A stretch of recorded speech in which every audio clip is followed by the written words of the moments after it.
What's up, ladies and gentlemen? This is Griever back here, bringing you guys the latest Ayakashi Triangle, chapter number 15 review, and it's going to be short. I will be surprised if I get... See, once again, I've said it in reviews before, and I'll say it again. I'm not teching. I can't take such a small subject matter and turn it into 24 minutes. I mean, for some things I can. If you get me on a roll, you get me on a rant. You guys have seen what my live streams are like, but for this chapter... I mean, it was a good chapter. It's just, it was, let's introduce another character chapter. That's literally all that happened. Like, we start off the chapter, we get Shirogane tagging along with Matsuri. Matsuri is there trying to take care of another one of those icon or something like that. Those demon things that, the possession ones, like the one that possessed Lou a few chapters ago, right? So there's another one feeding off other Ayakashi. I assume if they feed off the smaller ones, they grow stronger. Very classic, villains and bad guys and demons and stuff. They all do that, right? Western and Eastern fiction alike.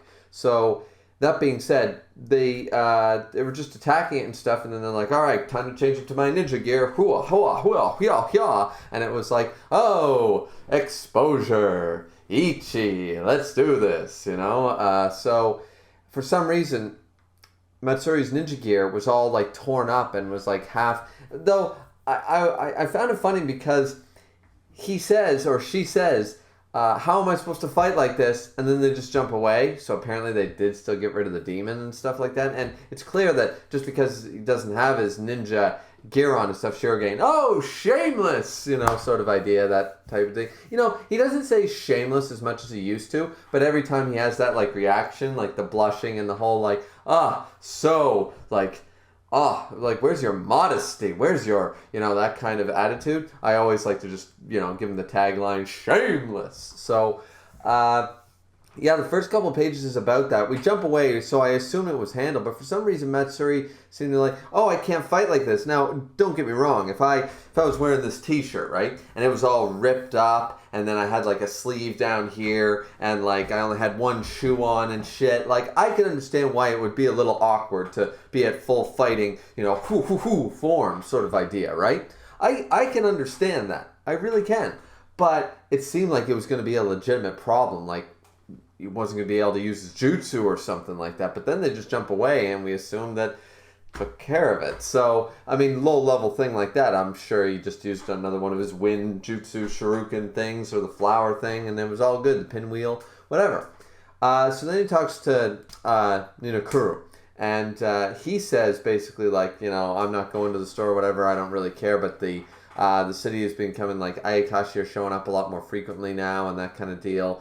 There's a little bit of hilarity ensues, and then we jump over to Suzu. Suzu is talking to Garaku and Shirogane sort of idea, who has once again caught him and is like, oh, so fluffy.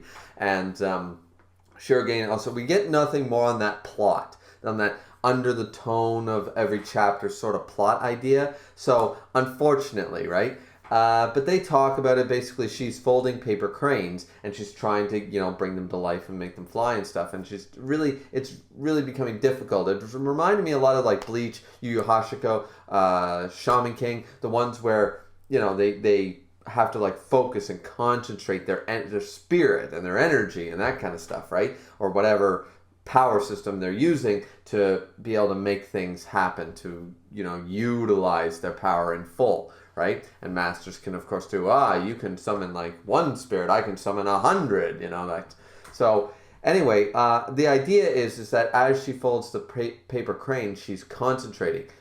And focus and concentration is necessary to imbue the Haku energy into, the paper crane. So, as she's concentrating on making the origami, it's actually like part of the process. And I was like, okay, so it's like a beginner step stuff. So Garaku knows a lot about that, and he seems, I'm sure he has some like better backstory or ulterior motive sort of idea. I shouldn't say a better backstory. He's one of the Ayakashi that took full form because it was like a painter's brush, famous painter, blah, blah, blah. And so that's when he transformed into a full Ayakashi or, demon, whatever, yokai.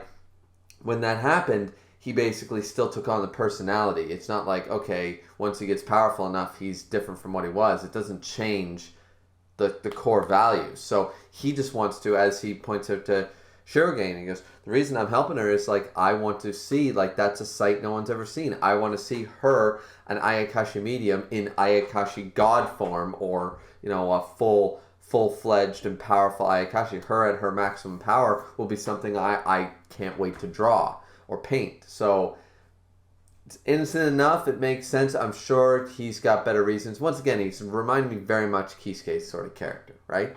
So that happens, and then they decide to go to the Exorcist store because Matsuri comes to get Suzu. Basically warns her, said, I don't really want you talking to Garaku. I mean, he is powerful as hell, and he probably would have been able, like, he would have killed us both, like, if he really wanted to. Like, we're not strong enough. Basically, he sort of admits that him and they're not strong enough to defeat Garaku if he was seriously trying to kill them.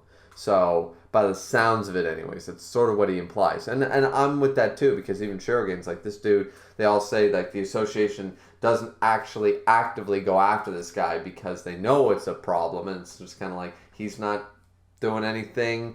We're just going to let him be. As long as he doesn't interfere, we don't have to deal with that. That's one less headache of a powerful yokai we have to deal with, right? As I said, I always considered him to be one of the more powerful ones.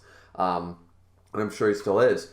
Then, so they go to this Exorcist store at the end of the chapter, but it's just a toy store. It's a candy store. But if you actually look with a ninja's eyes and that kind of idea, or an Ayakashi eyes or whatever, you can pick out the different items. Now, I'm sure there's in some way someone goes, oh no, I can't sell you this one or something, or maybe they don't really appear or something like that. Because it's implied, from what I read, it's not even implied, it's told to us that, like, okay, so I have this. This is, a coaster. It's for sale. There's 4 of them there.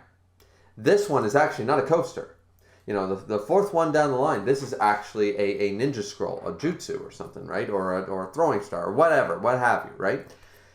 But regular humans, when they walk into the toy store, that way it's just in broad daylight, they only still see a 4th coaster. My problem with that is I see one big flaw.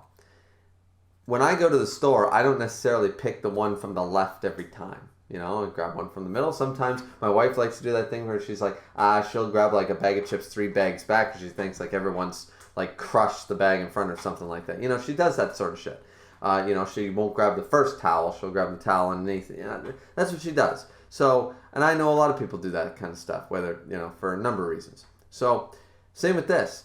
If this thing is still physically there, like, clearly it's not invisible to humans because Matsuri even points out, it's like, oh no, like, I'm not actually looking at a toy. This is actually a thing. So it's like an invisible jutsu or a hidden barrier thing to make everything look an illusion, right? But what's to stop a regular human from coming and picking it up and trying to buy it? How many times a day do they actually pick up a ninja item and the clerk behind the counter has to go, yeah, that's a bottle of Pepsi, but no, it's a defective bottle of Pepsi. Like, how many times would they have to go do that? So it doesn't really seem like that great a system. You would think they would just be like, no, they'd go to the shop owner and be like, just say a code word like, I'd like to see your other inventory or something simple, but, it doesn't need to be that big a deal, but like, can I go to your storeroom or something? There's just a one sentence, yeah, we know you, go in the back. They do it for money laundering and drugs and ammo and all that crap in all the major cities and stuff. Maybe I've seen too many mafia movies, but the mafia, the Yakuza, the cartel, they've been doing that stuff for years, You go into the restaurant, you say the right thing, you go into the back, and they're actually laundering money in the ceiling, right? Like that kind of stuff. So I feel like this is an impractical system. I really do. But yeah, so other than that, they run into another one of those icon things, and they meet, and as I said, this chapter was more of a character introduction chapter at the end of the day, because they meet this girl named Rio.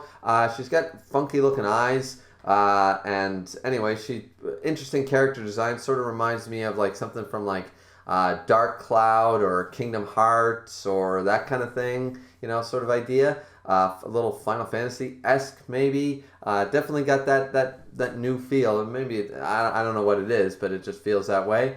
And so apparently she's very what's the word? Friendly, I guess, with Matsuri.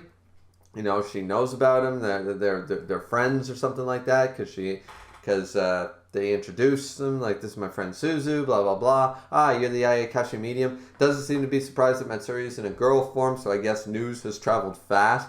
Probably everybody involved in the association, they must get like an email or a newsletter, like, yeah, this is what's going on in the world right now. Okay, that's cool. And that's basically it, right? So now, of course, hilarity is going to ensue because she has some very misleading dialogue here at the end of the chapter saying, I expected no less from the one who was my first, because there's a little icon thing that she was trying to, do the research. Now we have the scientist character. I mean, it's even like you have it in Bleach, you have it in Naruto, you have it in Attack on Titan, One Piece, Toriko, every show. There's not a single shonen, there's not a single manga I don't think I've ever read that doesn't have the scientific character, the researcher, the person who's like, more knowledge, right? And it's always, so we've got that character, and she might end up being a really cool character, but either way, that's her character right now. She was trying to study one of the Ayakashi that she had captured. It kind of got loose, and Matsuri was like, yeah, your research, forget it. It's just a low-level fring, and, wind jutsu, done sort of idea. And so I guess, Matsuri, we might see a new outfit from Matsuri, because, as I said, the whole point of this chapter is went to the Exorcist Ninja shop to get, because at the beginning her clothes were all ripped and, her battle gear is all screwed up, so now she got to replace it. And, so the misleading thing, like, I expected no less from the one who was my first, wink, wink, nudge, nudge, laying on top of him, all that stuff, or her. That's going to get really confusing, guys. You're just going to have to forgive the pronoun game with that one. It's a dude, but it is a chick, but it is a dude. I'm going to be switching back and forth when I refer to Matsuri, right? So, and that's not a hate thing on any LGBT XYZ thing. That's none of that stuff. It's just that, like, literally this is a gender bender, manga. So, I'm gonna mess up the pronouns now and again when it's like, it's a dude, but it's in a woman's body. So what do I actually refer to Matsuri as at times? And sometimes I'll call her her. Sometimes, I mean, it'd sound really weird if I said his boobs. Yeah, no, I'm probably not going to do it. Anyways, that's off topic. Point is, that's the end of the chapter. Of course, Suzu is probably jealous and embarrassed and all that stuff. We sort of see it here at the end of the chapter. And that's basically it. So, yeah, how much did I get out of that? 10, 12 minutes. All right, good. It's a decent enough video. I tried to push that, guys. I tried to push it. Basically had to go page by page, go over every detail from memory. Because for once, I didn't actually pull it up here. I should have just pulled up the chapter at this point. Could have done a read-through, but anyways, guys, that's chapter 15. Like, comment, and subscribe. I thought it was pretty good. I think this character could be a lot of fun. She seems pretty quirky. So it'll be interesting to see, what hilarity is going to ensue next. I hope they get back to that Shirogane plotline, though. I want the real plot to start. We're 15 chapters in. And I also seem to found out that right now it's number 10 in sales. Somehow by volume or whatever, something like that. So right now it's ranked number 10 on something or other. I just happened to see it, not really sure, but that's really awesome. That means that this manga might be here to stay for a while. The community likes it. It's growing on people. That's really great, because I was worried that this is one of the ones that was going to get the because it didn't really have much of a form-focused plot or arc storyline quite yet, right? So which is still forming. We're still forming that, and it's taking a little longer than most manga or most shonen tend to do. So so I was a little worried, but maybe my fears are unfounded, which is great. I'd like to be here a long time reviewing this series, but once again, that's the end of the review, end of the chapter. Like, comment, and subscribe. Hope you guys enjoyed. Drink responsibly as always, and this has been Griever signing out. Later, everybody.